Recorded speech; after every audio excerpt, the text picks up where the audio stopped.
I'm Tom. I'm 32 years old, and at my own brother's wedding, surrounded by hundreds of guests, I was told there wasn't a seat or a plate of food for me.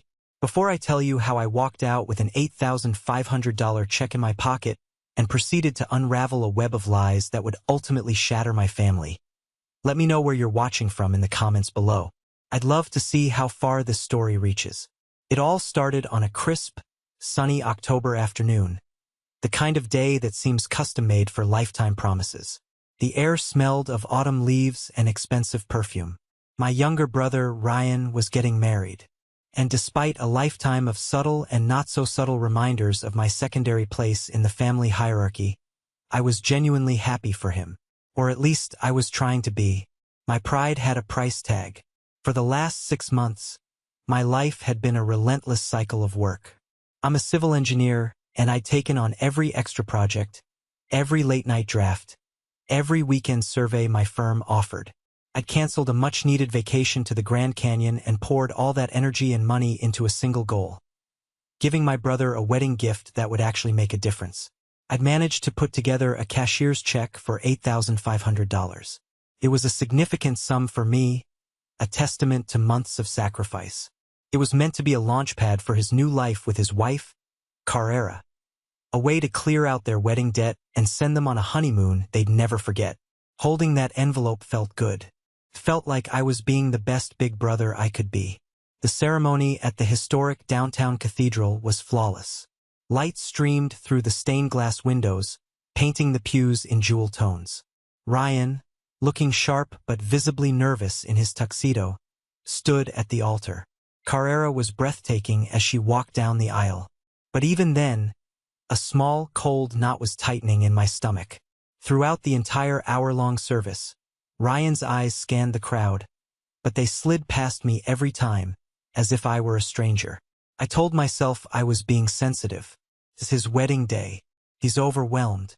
The feeling persisted as we all migrated to the reception at the Oakwood Country Club, a place where the membership fees alone could fund a small nation. The moment I stepped inside, the difference was palpable. Guests were greeted with champagne flutes and directed towards a small, elegant table where 2 young women were handing out beautiful, gold-embossed escort cards. Each card had a guest's name written in flowing calligraphy, along with their table number. I waited in line, watching my aunts and uncles receive their cards with smiles, laughing as they compared table assignments. When I finally reached the front, I gave my name to the hostess. Her professional smile faltered for just a fraction of a second. She scanned her list, then scanned it again. A flicker of panic crossed her face before she composed herself. She reached under the table and pulled out a flimsy, rectangular piece of paper. It was plain white cardstock, clearly printed from an office computer. On it, in stark, black Arial font, were 3 words: limited access guest. I stared at the paper, my mind refusing to process what my eyes were seeing. Felt cheap, insulting. It was a brand, a label separating me from everyone else. "I'm sorry, what is this?" I asked, my voice barely a whisper. Before the flustered young woman could formulate an answer, my mother, Barbara, materialized at my side, a vision in beaded mauve. She placed a hand on my arm, her rings cold against my skin. She leaned in close, her voice a low, saccharine whisper meant only for me. "Oh, honey," she cooed, her eyes avoiding mine. "That just means there's no assigned seat or plate for you." There was a tiny mix-up with the final head count. It was just chaos.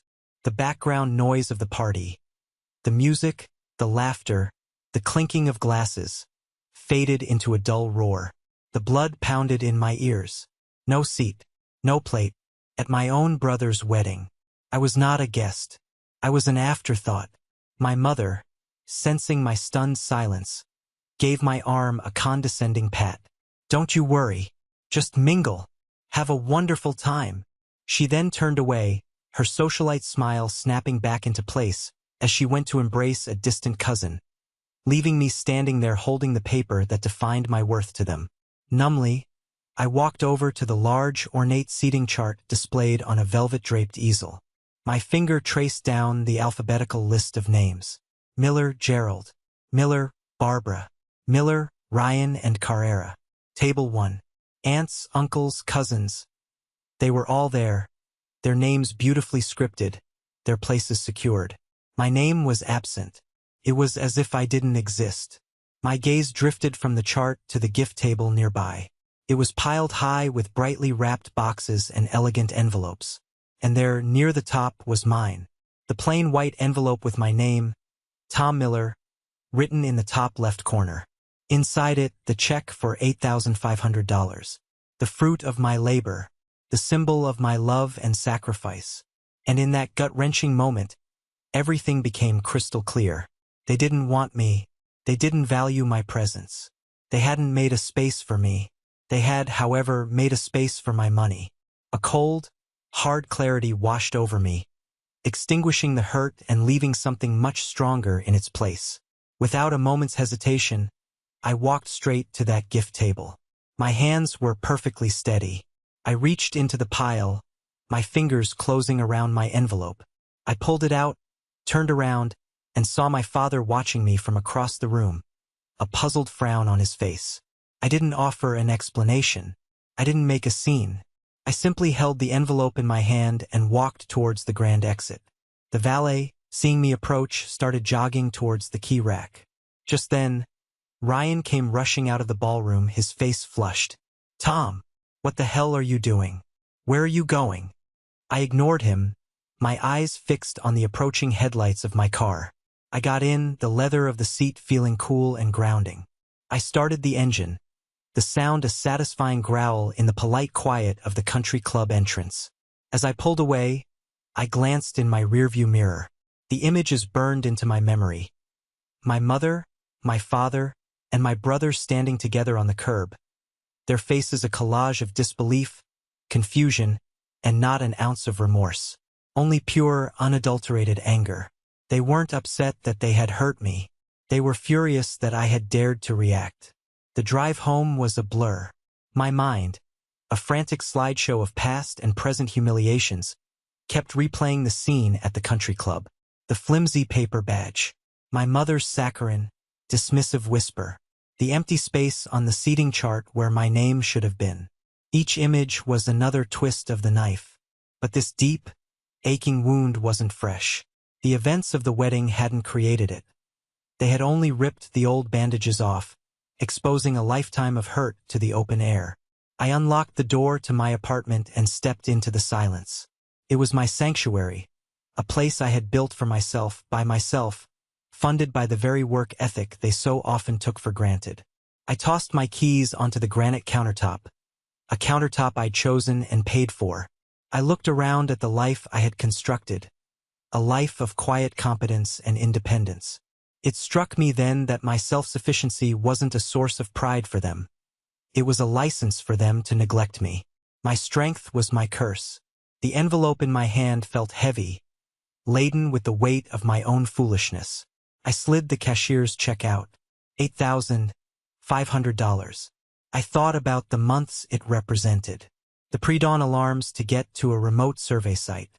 The lukewarm coffee from a thermos as I reviewed blueprints while my friends were out for drinks. The weekend I'd spent redrafting a commercial foundation plan, canceling a trip to see a college buddy, because the overtime pay would get me closer to my goal for Ryan. I had told myself I was doing it out of love. But looking at the check now, I realized I was also doing it out of a desperate, pathetic need for their approval.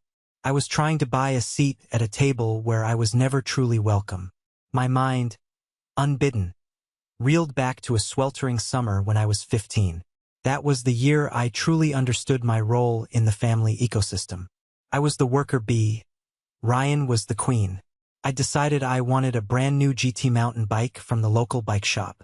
It was a machine of beauty and freedom, with chrome handlebars that glinted in the sun. It cost a few $100s, a fortune for a 15-year-old. So I became a one-boy landscaping and chore service. I mowed lawns for the Hendersons down the street, trimmed hedges for old Mrs. Gable, washed my dad's car every weekend, and painted our entire back fence.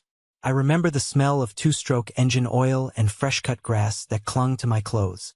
I remember the satisfying ache in my muscles at the end of each day, and the feel of crumpled dollar bills, warm from my pocket, as I counted them each night. I was just $50 shy of my goal when my parents called a family meeting in the living room. My mother, Barbara, had perfected the art of delivering bad news as if it were a brilliant, collaborative idea. Ryan, then a pouty 11-year-old, had failed his final math exam and had been stripped of his video game privileges for the summer. He was, according to my mother, suffering from a profound blow to his self-esteem. Tom, my dad, Gerald, began, nervously clearing his throat. He was always the opening act. You know your mother and I are proud of both of you. You're both special in your own ways. My mother took her cue. She sat beside me on the couch, her expression a mask of maternal concern. Honey, Ryan is just in a terrible place right now. It breaks my heart to see him so down. All his friends are getting that new Super Nintendo system, and he feels so left out. I felt a cold dread creep up my spine. I'm saving for my bike, I stated flatly. And we are so proud of your hard work, she said, her voice smooth as silk. You are such a responsible, resilient young man. That's why we knew you'd understand. She paused for dramatic effect. A bike. Well, you can get a bike anytime. But your brother's emotional well-being, that's immediate. We thought, as a family, we could pool our resources and get him the new game system. It would be a wonderful way to show him that we all support him, that we're a team. It's my money, I said, my voice small. It's family money, Tom, my father corrected gently, refusing to meet my eyes. We all contribute in our own way. My 15-year-old self stood no chance against their united front of emotional manipulation. The next day, my hard-earned, sweat-stained cash was used to buy a video game console. I will never forget the image of Ryan, his profound blow to self-esteem miraculously healed, whooping with joy as he plugged it into the TV. I watched from the doorway, invisible. The bike was never mentioned again. Later was a mythical time that never arrived. It was the day I learned that my work had no intrinsic value. It was merely a resource to be redirected toward Ryan's happiness. This dynamic became the blueprint for our lives. When it was time for college, my parents cashed in bonds for Ryan's college fund, sending him to a private university in another state with a hefty price tag. For me, it was 2 years of community college while working at a hardware store, followed by transferring to the state university. I took out my own loans. I bought my own books. The reasoning was always the same. Ryan needs a bit more of a push, a structured environment. My mother would explain. You, Tom, you've always been a self-starter. We never have to worry about you. It was meant as a compliment, but it felt like an excuse for abandonment. So I started myself. I clawed my way through a demanding engineering program. I graduated with honors. I landed a good job at a top firm. I paid off my student loans 5 years early. I thought my independence was my armor. I never realized it was the reason they felt so comfortable leaving me unguarded. The memory of the cosigner conversation from 3 months ago felt particularly bitter now. It had happened at a Sunday dinner. Ryan and Carrera had just gotten the final quotes from their wedding vendors. Ryan sat there, pushing food around his plate, the picture of despair. We just can't swing it, he'd sighed. The bank won't give us a big enough loan. My salary, it's just not high enough for what they want. My mother had looked at me, her eyes gleaming with a familiar, strategic light. Tom, your credit is perfect. You have a wonderful, stable career. You've been so responsible. What are you asking, Mom? I had said, though I already knew. If you would just co-sign the loan, she'd said, leaning forward. It's a mere formality, a signature. With your name on it, the bank would approve the $15,000 in a heartbeat. You wouldn't even have to pay anything. It's just a guarantee. For your brother. For his happiness. My dad chimed in right on cue. It's what families do for each other, son. I had hesitated. It violated every rule of financial prudence I lived by. But then I looked at my brother, who looked up at me with wide, pleading eyes, and at my parents, who were presenting this as the ultimate test of my loyalty. Saying no would have started a war. So I said yes. I put my name, my credit, my financial future on the line for his perfect day. And in return, they couldn't even save me a chair. The next morning, the assault began. A barrage of texts, each one a small, digital slap in the face. Mom, I cannot believe you would cause such a scene. You completely embarrassed this family. Dad, your mother is beside herself. You need to call and apologize. Mom, Ryan is devastated. His wedding day is ruined, and it's your fault. Not a single question about why I had left. Not a glimmer of remorse. Just blame. An avalanche of it. Then, a call from a number I recognized as my Uncle Frank, my dad's older brother, the family's self-appointed diplomat. Tommy, my boy, he began, his voice thick with false sincerity. Your mom called me.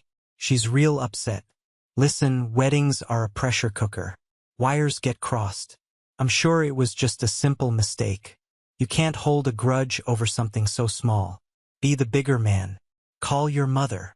Was it a small thing, Uncle Frank? I asked, my voice dangerously quiet. Tell me, if your son had been treated that way, would you call it small? He sputtered for a moment, caught off guard. Well, that's different. You just need to let it go. It's family. It's family. The two most manipulative words in the English language. A justification for all manner of sins. I was about to hang up when another call beeped through. My heart leaped. It was Grandma Martha, my mother's mother. The family's truth-teller. I clicked over without a second thought. Thomas, dear, she said, her voice a comforting anchor in the storm. I'm calling about yesterday. I saw it all. I saw the look on your face when your mother spoke to you. The knot in my throat tightened. Yeah. I want you to listen to me, she said, her voice firm. You did nothing wrong. What they did to you was shameful. Utterly shameful. Don't let them twist this. Don't let them make you feel guilty. She sighed, a sound heavy with years of observation. I've watched your mother do this your whole life, pitting you and Ryan against each other. It's not about you, Thomas. It's about something broken inside her. You are a good, kind man. You are worth more than they will ever know. Her words were like oxygen. For the first time in 24 hours, I could breathe. She saw me. She believed me. It was all the armor I needed. As we were saying our goodbyes, a final text message arrived. It was from my father. Dad, Ryan is over here. Get to the house now. We are going to talk this out. A summons, not an invitation. But after my conversation with Grandma Martha, the power dynamic had shifted, not just in their living room but inside my own head. I wasn't the child being called to the principal's office anymore. I was a man with a co-signed loan and a mountain of evidence, and I was going to get some answers. The 10-mile drive to my parents' house felt like crossing enemy lines. The familiar streets of my childhood looked different, tainted by the new, sharp-edged reality of my relationship with the people who lived there. I parked my car down the block, a conscious decision to maintain a small buffer of distance. I was not coming home. I was attending a meeting. When I rang the doorbell, my father opened it instantly, his face a grim mask of paternal authority. Thomas, it's about time, he said, stepping aside to let me in. The air in the house was heavy and still, charged with a confrontational energy. The scene in the living room was a carefully staged tableau. My mother, Barbara, sat ramrod straight on the edge of the floral sofa, her hands clasped tightly in her lap, a portrait of wronged matriarchy. Ryan was slouched in the large leather armchair, the one my dad always called the throne, looking petulant and avoiding my gaze. My father closed the door behind me and took up his position by the fireplace, completing the triangle of judgment. Well, my mother began, her voice sharp and brittle. I hope you've had time to think about the spectacle you made. Your brother's wedding day of all things. To just walk out to make such a scene. It was selfish, Thomas. Utterly selfish. I met her gaze without flinching. I had expected this opening salvo. A spectacle? I walked out quietly. The spectacle was my own family making it clear that I wasn't welcome at the celebration. Oh, don't be so dramatic, she snapped. It was a simple mistake. A clerical error. A clerical error? I repeated, my voice dangerously calm. So, the head of planning, my own mother, just happened to forget her eldest son? The son who co-signed a $15,000 loan so this perfect day could even happen? That's quite a specific error, wouldn't you say?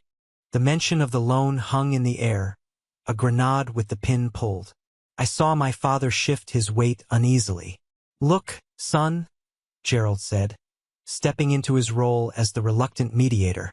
"What happened was unfortunate, and we're sorry if your feelings were hurt, but it was a high-stress situation. The venue was very strict on their final head count, and we were over by one person. It was a last-minute, chaotic decision." "You're lying," I said, not with anger, but with the simple finality of a stated fact. "Both of you." Ryan shifted in his chair, finally speaking up, his voice a defensive mumble. "It wasn't like that, man. I didn't even know until you were at the door. I was busy, getting married. So you're telling me," I pressed, keeping my focus on my parents, "that in this chaotic, last-minute situation, the one person you decided to cut was me? Not a distant cousin, not a +1 of a friend, but your son." My mother's face flushed with anger. "You are twisting our words. You're being intentionally difficult. We thought you, of all people, would be understanding." And then Ryan, in a foolish attempt to bolster their flimsy narrative, made his critical error. He sat up, trying to sound helpful. "Yeah, man, it was a mess. We had to cut someone from the final list right at the end. It was so stressful. Cut someone." The phrase echoed in the silent room. You don't cut someone by accident. Cut is a choice, a deliberate removal. He had just confirmed it was an intentional act, completely demolishing their story of a clerical error or a mix-up. I saw the briefest flash of pure panic in my mother's eyes as she shot Ryan a venomous look. He had blundered. I didn't point it out. I didn't need to. I let the weight of his admission settle over them. They had built a fortress of lies, and their own golden child had just handed me the key to the front gate. They expected me to rage, to break down their arguments one by one. I did something far more effective. I looked at my mother, then my father, then my brother. I held their gazes for a long, silent moment. Then, I spoke one carefully chosen sentence.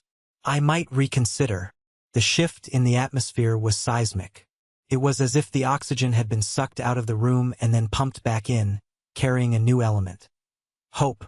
Their hope. My mother's rigid posture softened almost imperceptibly. My father's tense shoulders dropped a fraction of an inch. Ryan looked up, his eyes wide and searching. The power had transferred. In 5 words, I had transformed from the accused to the judge. They no longer cared about winning the argument. They only cared about the possibility of me reconsidering and giving them back the check. Their greed had overridden their pride. "Tom, wait," my father said as I turned toward the door. "Let's talk this through. We can fix this." "I have nothing more to say right now," I said, my hand on the doorknob. "I need to think." I walked out into the cool evening air, leaving them in a state of suspended animation, hanging on the thread of a promise I never made. I knew then that this was no longer about a single event. It was about dismantling a system piece by piece, and I had to be the architect of that demolition. The following days were a study in strategy. I knew I couldn't rely on their confessions. I needed irrefutable proof.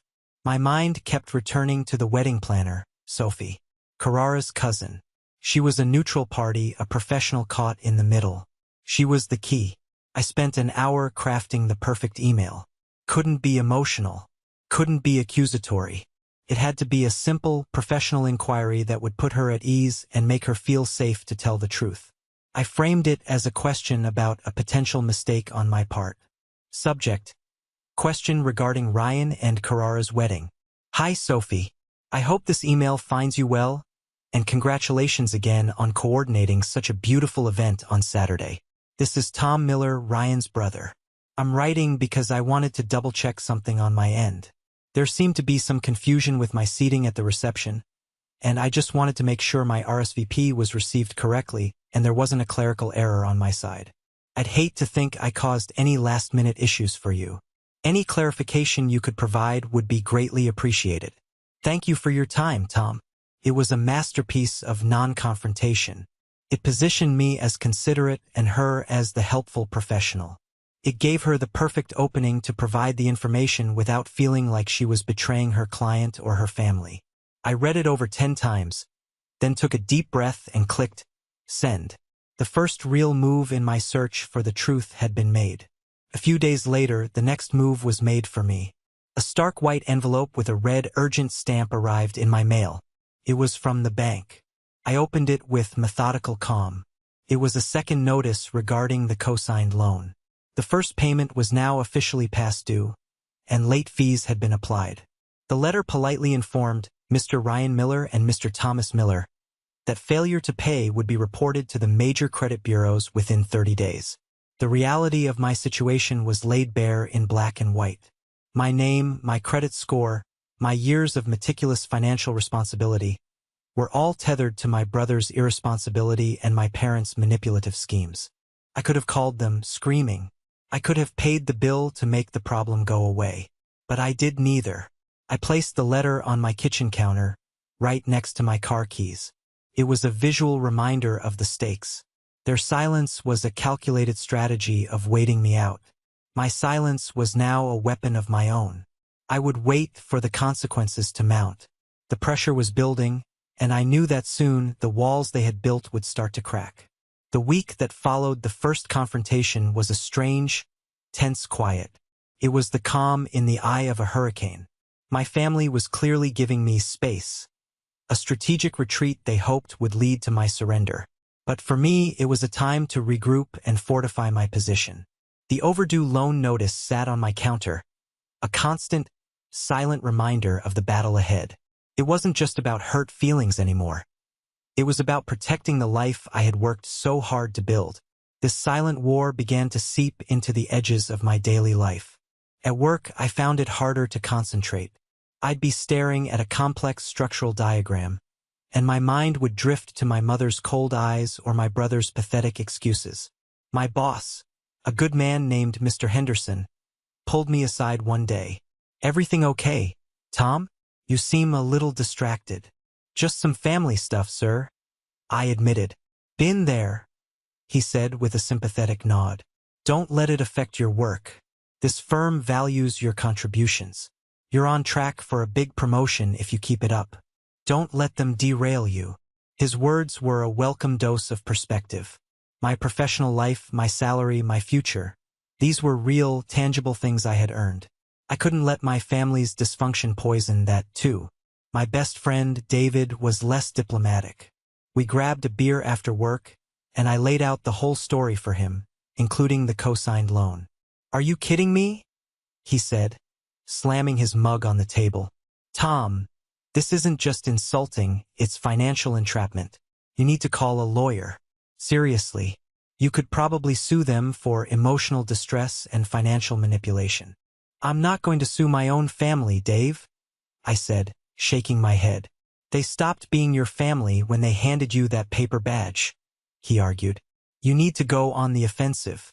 Threaten legal action over the loan. That'll get their attention." "It's not my style," I said. "A quiet, strategic victory is more satisfying. I have a plan." I told him about the email to Sophie. "A wedding planner? What's she going to do?" "She's going to give me the truth," I said. "And the truth is all the ammunition I need." On Thursday afternoon, the ammunition arrived. My phone buzzed with an email notification. My stomach lurched. It was from Sophie. My hands felt slick as I tapped the screen to open it. "Hi, Tom. Thank you for your patience. I wanted to look into this thoroughly for you. And first, let me personally apologize for what you experienced at the reception. That was unacceptable, and I am truly sorry. To answer your question directly, your RSVP was received and confirmed weeks in advance. You were slated for a seat at table 1, the head family table. The change was made 3 days before the wedding. I was instructed directly by the mother of the groom to remove your name from the final seating chart provided to the venue. I've attached a copy of the original, confirmed seating plan for your reference. I believe it will clarify that the error was not on your part. Sincerely, Sophie.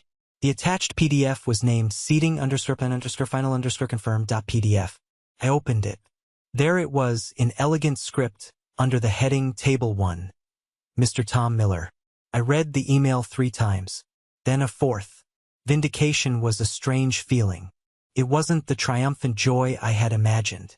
It was a cold, bitter confirmation of the worst. It was proof that this wasn't just neglect. It was a premeditated act of cruelty. And my mother was the architect. The dam of their silence broke that weekend. The bank's second, more threatening letter had clearly landed. My father called, his voice tight with a panic he was trying to conceal. Thomas? We need to talk about this bank situation. They're talking about reporting it to the credit bureaus. This is going to be a black mark on your record. And on Ryan's, I pointed out coolly. He's just starting out. He can't afford a hit like this. You have to do something.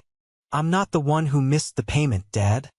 I said, my voice a flat line. This is Ryan's responsibility. But you're the one holding the check hostage, he yelled, his composure finally cracking. This is a game to you. No, I said quietly.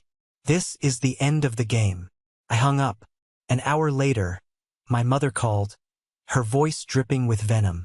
I don't know what kind of person you've become, Thomas, but to deliberately hurt your own brother like this is monstrous. We raised you to be better than this. You raised me to be self-sufficient, I retorted, so I could take care of myself. And that's exactly what I'm doing. I ended the call before she could respond. That night, needing an anchor, I called Grandma Martha.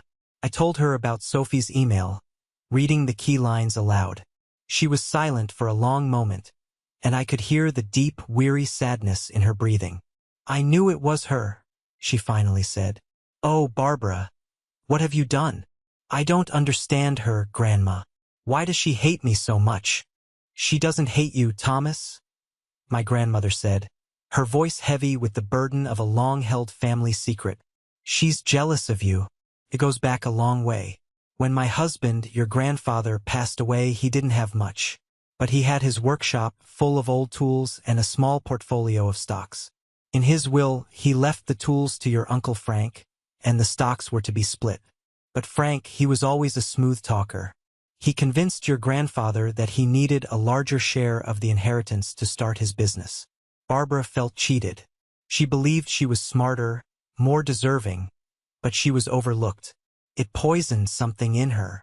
The pieces began to click into place, forming a dark, tragic picture.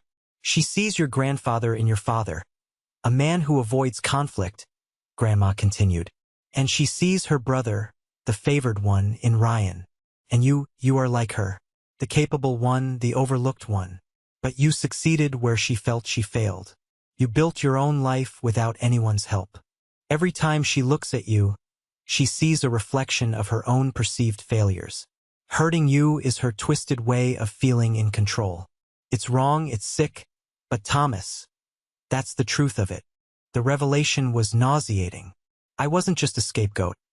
I was a ghost in my own family, a stand-in for a drama that had started before I was even born. The knowledge didn't make me forgive her, but it armed me with a new, powerful weapon: understanding. I knew my enemy, and I knew the final confrontation was imminent. They would summon me again, and this time, I would be ready to burn their whole rotten structure to the ground. The summons came on a Tuesday night. It was my father on the phone, his voice stripped of all pretense and authority. It was the voice of a man at the end of his rope. Tom, you have to come over. Now, the bank called. They're sending the account to collections. We are all here. We have to end this tonight. I'll be there in 30 minutes, I said, my voice betraying none of the cold resolve solidifying in my gut. As I drove across town, I felt an almost out-of-body calmness. The anger and hurt had been smelted down into a single, sharp point of purpose. I had the evidence on my phone. I had the motive, courtesy of my grandmother. This wasn't going to be a messy, emotional battle. It was going to be a clinical, systematic takedown. They thought this was a meeting about money. They were about to find out it was a trial. When I walked through the front door, The air in the living room was thick enough to choke on. They were arranged in their usual positions. My mother, the rigid matriarch on the sofa. Ryan, the slumped princeling in the armchair. My father, the nervous sentry by the fireplace. They had the grim, determined faces of a firing squad. They had no idea I was the one holding the loaded gun. "Thomas, thank you for coming." My father began, his voice shaky. "This has gone on long enough. This isn't a game. Ryan's credit is about to be destroyed. Your credit is about to be destroyed. We have to work together as a family to solve this."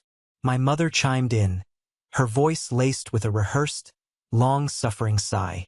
"We've been thinking. If you give Ryan the check now, we can get this paid off tonight. And then we can all begin to heal. We can put this unfortunate incident behind us." Ryan, prodded by a sharp glance from my mother, finally looked at me. "Yeah, man. I'm sorry about how things went down at the wedding. It was a mistake. But this is real life. I need your help. Please." I let their pleas hang in the air, a pathetic symphony of desperation and deceit. I watched them, a scientist observing a failed experiment. They still didn't get it. They still thought this was a transaction. I slowly shook my head.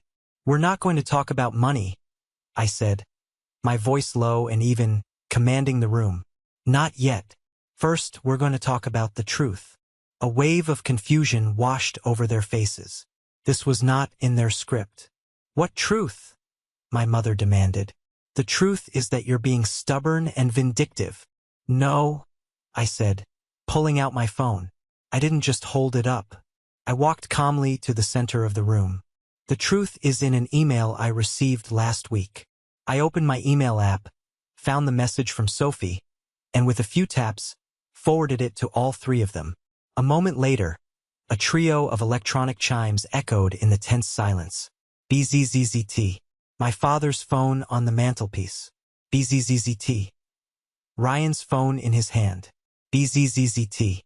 My mother's phone on the cushion beside her. "I suggest you all read it," I said. My father was the first to comply, fumbling with his reading glasses. I watched his eyes move back and forth across the screen. I saw the color drain from his face. His mouth fell open slightly as he looked from his phone to his wife, his expression one of dawning, horrified comprehension. Ryan's reaction was faster. He stared at his phone, his face turning a blotchy, furious red. He looked trapped, a cornered animal searching for an escape route that didn't exist. He opened his mouth, then closed it, speechless. My mother was the last to look. She picked up her phone with a defiant slowness, her expression already hardening into a defensive mask. She read the email, and her face became a blank canvas of ice. She didn't look shocked. She looked furious that she had been caught. What is this, Barbara?" my father stammered, his voice a hoarse whisper. "It says you told her to take Tom's name off the list." My mother didn't answer him. Her furious gaze was locked on me. "You went behind our backs? You conspired with a stranger against your own family." "I went looking for the truth," I said, my voice cutting through her outrage, "because I knew I would never get it from you. Now, I'm going to ask you one more time, Mom." I took a step closer, ensuring I had her full, undivided attention. "Why did you call the wedding planner and instruct her to remove your own son from the wedding?" The question, so direct and backed by irrefutable evidence, sucked all the air out of the room. There was no more room for lies about clerical errors or last-minute chaos. This was it, the moment of reckoning. My mother's jaw worked, but no sound came out. She was trapped, exposed, and her entire world of carefully constructed narratives was crumbling around her. My father stared at her, his expression pleading, begging for a denial that he knew would never come. And in that moment of unbearable pressure, the weakest link in the chain snapped. Ryan, my golden boy brother, the one who had been protected and coddled his entire life, chose his side once and for all. He leaped to his feet, his face a mess of panic and sweat, and pointed a trembling finger at me. "It wasn't Mom," he shouted, his voice cracking. "Stop blaming her. It was Carrera. It was all Carrara's idea. He was rambling now, the words tumbling out in a desperate, incoherent flood. She was the one. She was worried you'd be awkward, that you'd make a weird speech or bring the mood down. She never really liked you, Tom. She told me she didn't want you there. It was the ultimate act of cowardice. To save his manipulative mother and himself, he was willing to detonate his own marriage. He was sacrificing his wife of less than 2 weeks on the altar of his family's dysfunction. My father, desperate for any narrative that didn't star his wife as the villain, seized the lie. Carrara? Is that true? Why would she do that? My mother's eyes, which had been wide with panic, narrowed with cunning. She saw the escape hatch Ryan had just blown open for her. She was already rewriting the story in her head. I didn't say anything. I didn't have to. I just looked at my brother, my face a calm mask of utter contempt and pity. I saw him for what he truly was. A hollow man, a puppet whose strings were held by our mother. He couldn't meet my eyes. He stared at the wall, panting, a man who had just set his own life on fire to avoid getting burned. And in the silence of that room, I knew I had won. But it felt nothing like a victory. It felt like the tragic, inevitable end of something that had been dead for a very long time. I turned my back on them and walked out of that living room. There was no grand exit speech, no final, satisfying slam of the door. The silence I left behind was more powerful than any words I could have spoken. Ryan's despicable lie had been the closing argument in a trial I hadn't even realized I was conducting. He had convicted them all. I drove aimlessly for what felt like hours, the city lights smearing into long ribbons of color through my windshield.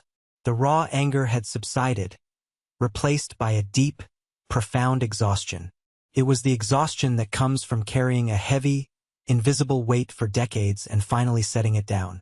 My family wasn't just flawed. It was a carefully designed system of abuse, and I had been its primary shock absorber. Now, I was done absorbing anything. I ended up at an all-night coffee shop, the air thick with the smell of stale coffee and disinfectant. I just needed to be somewhere neutral, surrounded by the quiet hum of strangers' lives. As I sat there, nursing a black coffee, my phone vibrated on the table. An unknown number. I almost ignored it, but some instinct made me answer. Hello, Tom? This is Carrara. I'm so sorry to call you so late. Her voice was thin and shaky, on the verge of breaking. Can we please talk? I think I know what just happened. Ryan called me, screaming. Where are you? I asked, my voice softer than I expected. We agreed to meet at the diner where I was. It was a sterile, impersonal no man's land, which felt appropriate. When she walked in 10 minutes later, she looked shattered. Her eyes were red-rimmed and puffy, and she was wrapped in a coat that looked like she'd thrown it on in a hurry. The happy, blushing bride from 2 weeks ago was gone, replaced by a woman who looked like she had aged 10 years. He told you it was me, didn't he? She asked as she slid into the booth across from me, her voice a raw whisper. I just nodded. He said you didn't want me at the wedding. A choked sob escaped her lips. That monster, that spineless, cruel monster. She started fumbling in her purse, her hands trembling so badly she could barely grasp her phone. He's a liar, Tom. He's a pathological liar, and his mother is the one who taught him how. She finally managed to unlock her phone and slid it across the table. Read this, she said, her voice filled with a desperate need to be believed. It was a text thread between her and Ryan, dated the Tuesday before the wedding. My eyes scanned the messages, and a cold, sick feeling washed over me. Carrara. Ryan, we need to talk. Your mom just told me her solution for the headcount issue. She wants to cut Tom from the reception. We absolutely cannot do that. He's your brother. Ryan. Babe, can we not do this now? I'm stressed. Mom is handling it. It's fine. Carrara. It is not fine. It is humiliating and cruel. And for what? So we can make sure we get his gift? This is disgusting, Ryan. Feels like we're robbing him. Ryan, you are being dramatic. It's just easier this way. Tom is tough, he won't even care. Besides, my mom knows best in these situations. Just let her handle it. Carrera, I can't let her handle it. This is our wedding and this is wrong. I'm gonna call him and tell him what's happening. He deserves to know. Ryan, don't you dare. If you call him, you will ruin everything. You'll embarrass me and my mother. Don't you dare go against my family, Carrera. I'm serious. The final text was a clear, unambiguous threat. He had silenced her. He had chosen his mother over his wife, over basic human decency. I slid the phone back across the table. I believe you, I said quietly. I'm so sorry, she wept, her shoulders shaking. I should have been stronger. I should have called you anyway, but I was scared of them. The way his mother looks at you if you disagree with her. It's terrifying. And Ryan, he just folds. He becomes this stranger. It's not your fault, I said, and the words felt true. She was just another victim, snared in the same toxic web I had just escaped. We sat there for nearly an hour, two survivors comparing notes from the wreckage. She told me she had packed a bag and was staying with her sister. She didn't know what her next steps were, but she knew she couldn't go back to that house, to that family. This whole thing, she said, wiping her eyes. It's a giant, flashing red light. I kept trying to ignore it, but I can't anymore. I think I need to find a good lawyer. I don't see how this marriage can survive. A divorce seems inevitable. I left the diner that night feeling a strange mix of pity for Carrera and a renewed sense of purpose for myself. The final piece of the puzzle wasn't just that my family had lied. It was that they were pathologically incapable of truth. The next morning, I executed my own final steps with clean, methodical precision. First, I called the bank. I spoke with a loan officer and authorized an immediate payment from my account for exactly half of the outstanding balance on the loan, including accrued interest and fees. I made it explicitly clear that this payment was to satisfy my legal obligation as the cosigner and that my name was to be removed from any further correspondence. The remaining debt belonged solely to Mr. Ryan Miller. I requested a formal letter confirming this action for my records. The financial tie was severed. Second, I made one last call to my parents' house. My father answered, his voice tentative. "Hello, Dad, it's Tom," I said, my voice cold and clear as glass. "Please put me on speakerphone. I have one final thing to say to the three of you." I heard shuffling, then my mother's wary voice. "What is it, Thomas?" "I know everything," I said, leaving no room for argument. "I know that you, Mom, ordered Sophie to remove my name. I know that you, Ryan, lied to cover it up and threw your own wife under the bus. I have seen the proof. I have paid my legal portion of the loan. The rest is your problem to solve. This phone call is the end. You will not hear from my voice again. Do not call. Do not text. Do not reach out through relatives. We are done." "You can't do this," my mother shrieked, her voice a raw sound of fury and impotence. "I am your mother. We are your family." "No," I said, the word falling like a guillotine. "You are my relatives. A family doesn't do what you did. A family doesn't require a loyalty test to get a seat at the table. Goodbye." I ended the call. I blocked their numbers. I blocked my Uncle Frank. And as I set my phone down on the counter, I felt a silence descend. But this time, it wasn't a tense, waiting silence. It was the clean, quiet, and boundless silence of freedom. The year following what I now called the severance was a journey into a new and unfamiliar territory. Peace. The constant, low-grade hum of anxiety that had been the background music of my life for 3 decades simply faded away. There were no more calls to brace for, no more family events to navigate like a minefield, no more carefully worded texts to decipher. The silence they left behind was vast, and at first it felt unnerving. But week by week, I began to fill that silence with the sounds of my own life. I didn't take a revenge vacation or buy a flashy car. My healing was a quieter, more constructive process. As an engineer, I find order and meaning in building things that last, in creating structures that can withstand pressure. So I turned my focus to a long-dormant dream, building a small, simple cabin on a 2-acre plot of wooded land I'd bought years ago as an investment. It was an hour's drive from the city, a world away from everything. That first weekend, I drove out with my truck full of tools. I just stood there for a while, in the middle of the trees, breathing in the scent of pine and damp earth. This was a blank slate. My blank slate. The work was grueling. I spent weeks clearing brush, felling a few necessary trees, and staking out the foundation. I'd come home on Sunday nights, my body aching in ways I hadn't felt since I was a teenager mowing lawns. My hands blistered and raw, but it was a clean pain. It was the pain of effort, not the pain of injury. My friends, the family I had chosen, rallied around me. David, my staunchest ally, showed up one Saturday with a cooler of beer and a nail gun. "If you're building a fortress of solitude," he'd said with a grin, "you're going to need a crew." He was a terrible carpenter but an excellent motivator. Other friends came, too. We'd work all day, the sounds of saws and hammers echoing through the woods, and then we'd sit around a bonfire at night, grilling hot dogs and talking about everything and nothing. They never pushed me to talk about my family. They just showed up, creating a new set of memories associated with loyalty and support. As the seasons changed, the cabin grew. I framed the walls myself, learning from books and YouTube videos. I felt a deep, primal satisfaction in raising the first wall, seeing it stand straight and true against the skyline. Each joist I set, each screw I drove, felt like a deliberate act of reconstruction. I wasn't just building a house.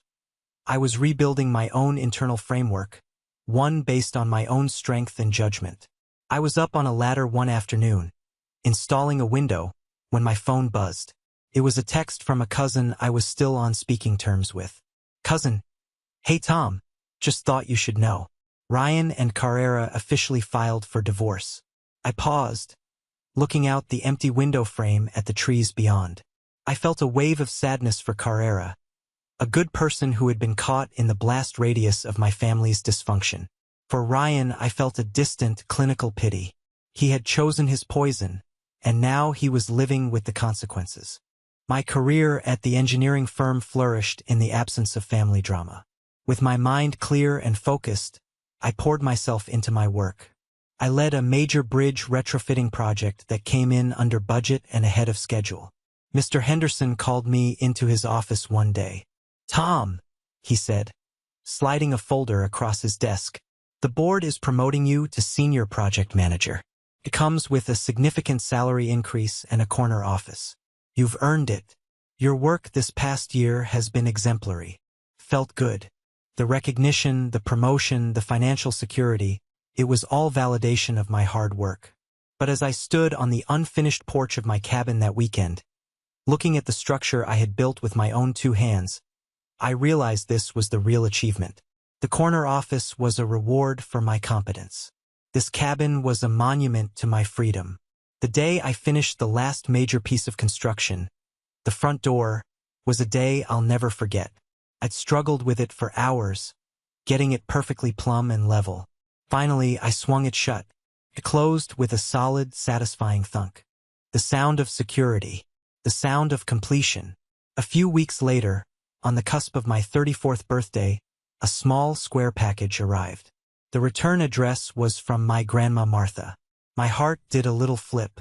I opened it with care. Inside, nestled on a bed of faded black velvet, was a beautiful vintage wristwatch.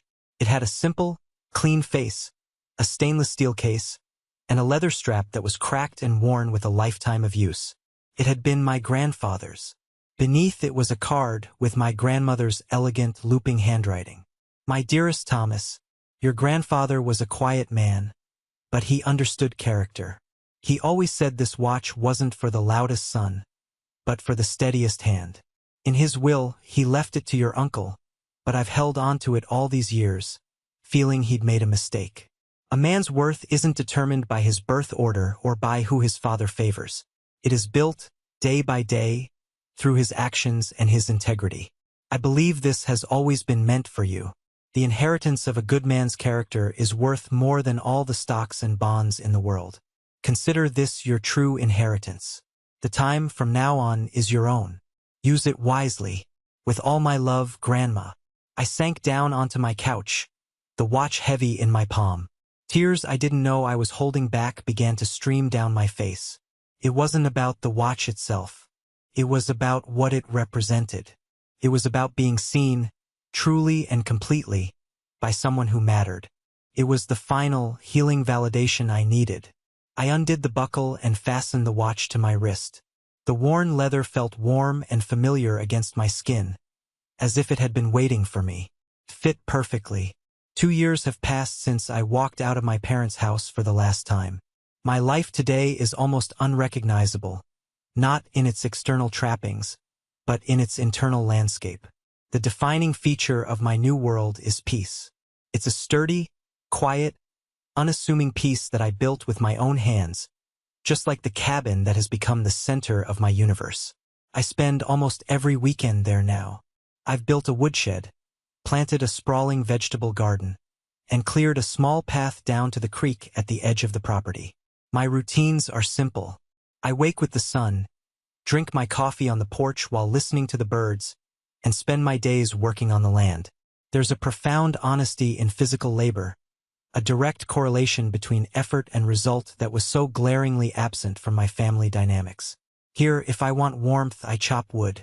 If I want food, I tend my garden. If I want shelter, I maintain my roof. The rules are clear and they are fair. One cool autumn evening, I was sitting by the fire pit I'd built, watching the flames dance against the darkening sky. My mind wandered back, as it sometimes does, to that final, ugly confrontation in my parents' living room. I replayed their faces, their words, Ryan's final, desperate act of betrayal. But this time, something was different. The sharp edges of the memory had been worn smooth. The anger was gone. The hurt was gone. All I felt was a kind of detached, sorrowful understanding.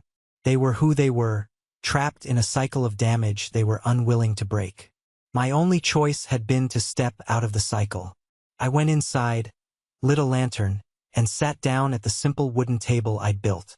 I took out a pen and a single sheet of nice stationery. I needed to write one last letter, not for them, but for me. It was a final act of closure, a way to put the story down on paper so I would no longer have to carry it in my head.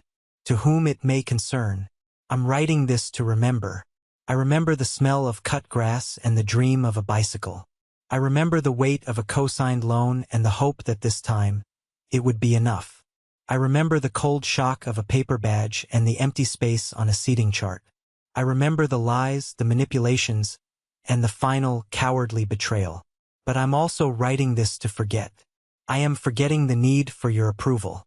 I am forgetting the expectation that you would ever change. I am forgetting the anger that once felt so righteous and so necessary. I forgive you, not because you have earned it or because you have asked for it. I forgive you because my own peace is more important than my grievance. I forgive you because I have built a life for myself, a sanctuary of wood and stone and quiet truth, where your particular brand of poison can no longer reach me.